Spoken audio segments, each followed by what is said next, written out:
ఒక ప్రొఫెసర్ అన్నాడట, ఏమని? దేవుడు ఉన్నాడా? దేవుడు ఎక్కడున్నాడు చూపించు. నాకు దేవుడు ఎక్కడ కనబడలేదు.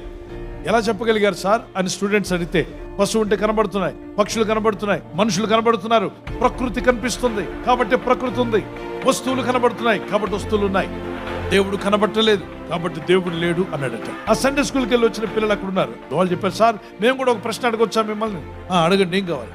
మీరు ఏమి వాడి దేవుడు లేడని చెప్తున్నారు సార్ అంటే, కామన్ సెన్స్ వాడే అన్నాడు. అప్పుడు అక్కడ స్టూడెంట్ నిలబడి, సార్ మీ కామన్ సెన్స్ ఎర్రగా ఉంటుందా తెల్లగా ఉంటుందా ఇప్పుడు నేను చూశారు సార్ అని అడిగాట. మీ కామన్ సెన్స్ మీకు కనబడిందా అంటే చూడలేదన్నాడట. అంటే మీకేం లేదు, మీకు కామన్ సెన్స్ లేదు సార్.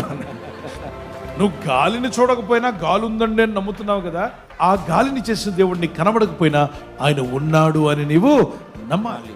దేవుని ఎదుకు నువ్వు రావాలి, ఆ దేవునితో నీకు సంబంధం కావాలి, ఆ దేవునితో నువ్వు నడవాలి.